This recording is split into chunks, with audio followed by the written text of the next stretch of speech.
भगोड़ा episode 2। Commando training के शुरू होते ही तमाम स्टूडेंट्स को जोड़ियों में हरकत करना पड़ती। इसको उर्फ़-ए-आम में बड्डी सिस्टम कहा जाता है। साथी के चुनाव पर इंस्ट्रक्टर की तरफ से कोई कदगुन नहीं होती, इसलिए मैं और अमजद वहाँ भी इकट्ठे ही रहे। सारी रात की बेआरामी और थकन की वजह से ये 4.5 मील काफ़ी मुश्किल लगे, लेकिन इतने नहीं कि हमें कमांडो बनने से मुतनफ़्फ़र कर सकते। हालांकि 300 बंदों ने दौड़ने से इनकार कर दिया था। कमांडो ट्रेनिंग में चूंकि हर शख्स की मर्जी का गहरा दखल था, इसलिए इन लोगों को ट्रेनिंग से अलहदा कर दिया गया। बाकी का दिन आराम से गुजरा। अगली सुबह फिजिकल टेस्ट था। आर्मी की निस्बत इनका टेस्ट काफ़ी मुश्किल था, लेकिन इत्तेफाक से हम दोनों जिस्मानी लिहाज से फिट थे, इसलिए हमें ये टेस्ट पास करते हुए कोई दुश्वारी पेश नहीं आई। वक्त गुजरता रहा। हर आने वाला दिन पहले से सख्त साबित हुआ। आए रोज़ बढ़ती सख्ती का अंदाज़ा इस बात से लगाया जा सकता है कि ट्रेनिंग की इब्तिदा में स्टूडेंट्स की तादाद 2500 थी, जो एक माह बाद 1200 रह गई थी। मज़ीद कुछ ट्रेनिंग गुजरने के बाद हमें पिट्ठू भी पहनना पड़ गया। वो भाग दौड़ जो हम पिट्ठू के बगैर करते थे, अब पिट्ठू पहनकर करना पड़ती। एक बात बताऊं जानू, अमजद ने हस्ब आदत मुझे मुख्तसर नाम से पुकारा। इस वक्त हम फायर करने के लिए अपनी बारी का इंतज़ार कर रहे थे। बोलें भाई माजे, आपको कौन रोक सकता है। मैं भी इसी के अंदाज में बोला था। यार, मुझे बेसिक ट्रेनिंग के इंस्ट्रक्टर बहुत याद आते हैं, बल्कि बहुत प्यारे भी लगने लगे हैं।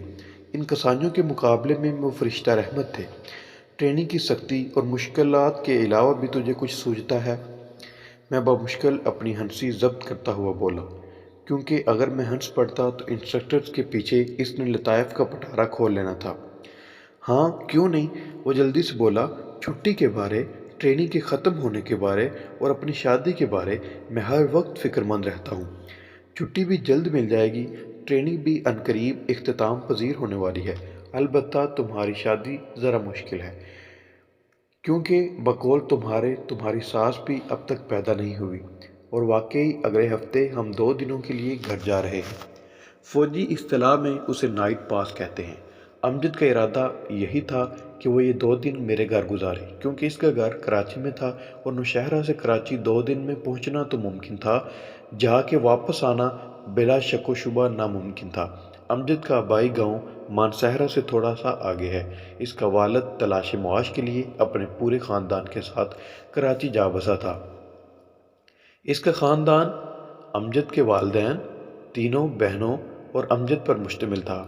अमजद अपनी तमाम बहनों से बड़ा था। इसके बरक्स मेरा ख़ानदान काफ़ी वसी था। मैं अपने बहन भाइयों में सबसे छोटा था। मुझसे बड़ी एक बहन और 3 भाई थे।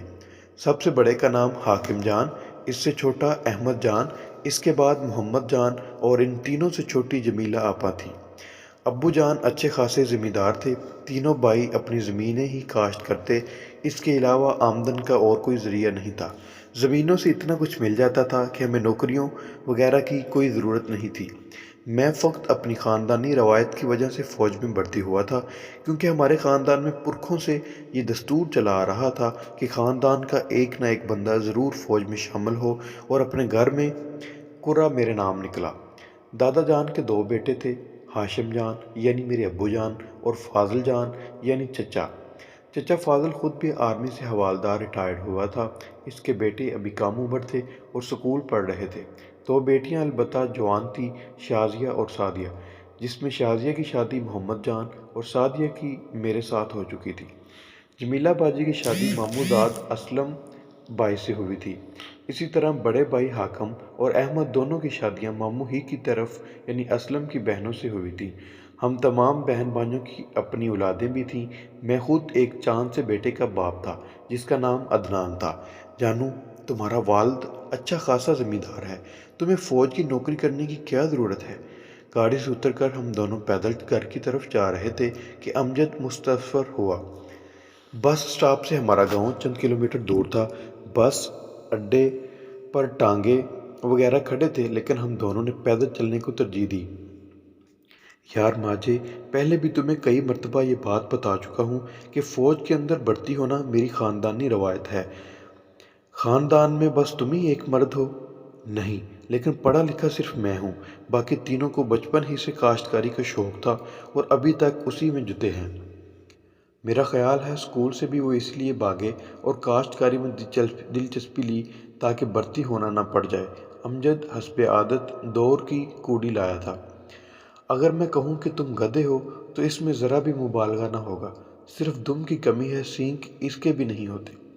اس میں گدھے پن کی کیا بات ہے؟ سامنے کی بات ہے تمہارے بھائی 4 ہونا چاہتے ہیں، اسی لیے خاندانی روایت کا جھانسا دے کر تمہیں فوج میں بھرتی کروا دیا۔ تم کون سا واپڈا میں ہو؟ میں جلا کر بولا۔ میں تو غربت کے ہاتھوں مجبور ہوں، ورنہ کب کب گھوڑا ہو چکا ہوتا۔ اچھا بھائی، اب اپنی چونچ بند رکھو کیونکہ بھائی جان آ رہے ہیں۔ میں نے دور سے حاکم بھائی کو اپنی سمت آتے دیکھ کر کہا، مجھے نظر آ رہا ہے زیادہ شوق ہونے کی ضرورت نہیں۔ امجد چونکہ پہلے بھی میرے گھر آ چکا تھا اسی لیے انہیں پہچانتا تھا۔ 2 دن ہم نے خوب انجوائے کیا۔ امجد شکار کا بہت شوقین تھا۔ 12 بور بندوق لے کر ہم سارا دن پرندوں کے پیچھے بھاگتے رہے۔ عدنان کو دیکھ کر تو میرا بھی جی چاہتا ہے کہ جلد از جلد شادی کر لوں۔ امجد میرے بیٹے عدنان کو اپنے ساتھ لپٹا کر بولا، اتنے لمبے بندے کو کس نے بیٹی دینی ہے؟ میں نے اس کے لمبے قد کی طرف اشارہ کیا۔ تم سے تو انچ آدھا انچ کم ہی ہوگا۔ تمہیں اگر مل گئی ہے تو ہمارے لیے بھی کوئی دیدہ دل فرش راہ کیے بیٹھی ہوگی۔ ماجد صاحب، میرے تو چچا کی بیٹی ہے، ہم بھی ڈھونڈ لیں گے کوئی چچا، وہ فلسفیانہ لہجے میں بولا۔ اچھا یار، ڈھونڈ لینا، فی الحال تو کھانے کا بندوبست کرتے ہیں۔ میں عدنان کو اس کے ہاتھوں سے لے کر زنانے کی طرف بڑھ گیا۔ اگلے دن ہم سویرے ہی گھر سے نکل پڑے تاکہ وقت سے اپنی جگہ پہنچ سکیں۔ 2 ہفتوں کے بعد ہم نے منگلا ڈیم پر تیراکی کی ٹریننگ کے لیے جانا تھا۔ میں تو خیر بچپن سے تیراک تھا، البتہ امجد تیراکی نہیں جانتا تھا اور اس وجہ سے خوفزدہ بھی تھا۔ یار، اتنی سردی میں تیراکی؟ وہ رو دینے والے لہجے میں بولا۔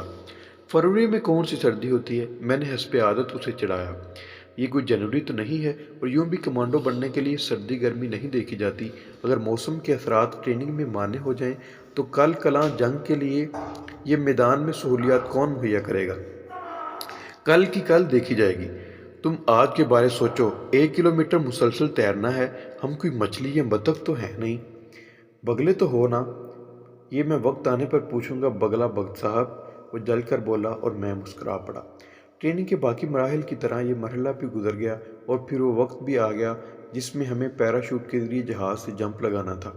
اس کے بعد لانگ مارچ جو 50 کلومیٹر پر مشتمل ہے، بعض ساز و سامان کرنا پڑتی ہے، اور پھر سب سے آخری مرحلہ سکیم کا تھا جس میں 1 ہفتہ اپنے بندوبست پر ہمیں جنگل میں گزارنا تھا۔ جس دن ہم جمپ کے لیے جہاز میں سوار ہوئے تو ہماری تعداد صرف 120 رہ گئی تھی، حالانکہ ٹریننگ کی ابتدا میں ہم 2500 کے قریب تھے۔ اگر کوئی چھلانگ نہ لگائے تو؟ امجد نے جہاز میں سوار ہوتے ہوئے سرگوشی کی۔ وہ خود نیچے پھینک دیں گے، میں اطمینان سے بولا۔ اس نے منہ بنا کر کہا، کبھی تسلی نہیں دینا، بس ڈراتے رہنا۔ لیکن میں اسے جواب دیے بغیر آنے والے مشکل وقت کے متعلق سوچنے لگ گیا۔ بہرحال مشکل وقت بھی بیت گیا اور جتنا اس سے ڈرے ہوئے تھے اتنا ہی انجوائے کیا۔ ٹریننگ کے خاتمے پر ہمیں چھٹی ملی۔ واپسی پر ہم مکمل کمانڈو تھے اور ہماری چھاتی پر کمانڈو کی شناخت کی کمانڈو ونگ لگ چکا تھا۔ نئی بات سنی ہے؟ ہم میس میں بیٹھے شام کا کھانا کھا رہے تھے کہ امجد بوٹی کے ساتھ زور آزمائی کرتے ہوئے مجھے مخاطب ہوا۔ سناؤ، نہیں سنی ہوگی تو اب سن لوں گا۔ تو سنو، امجد نے لمبی ڈکار کے ساتھ کھانے کے اختتام کا اعلان کرتے ہوئے کہا، صبح سے جوڈو کراٹے کا کورس شروع ہونا ہے۔ ہاں مجھے پتہ ہے، میں اطمینان سے بولا۔ کمانڈو کی پوری سروس ہی کورسوں پر مشتمل ہے اور ابھی تو ہماری شروعات ہے۔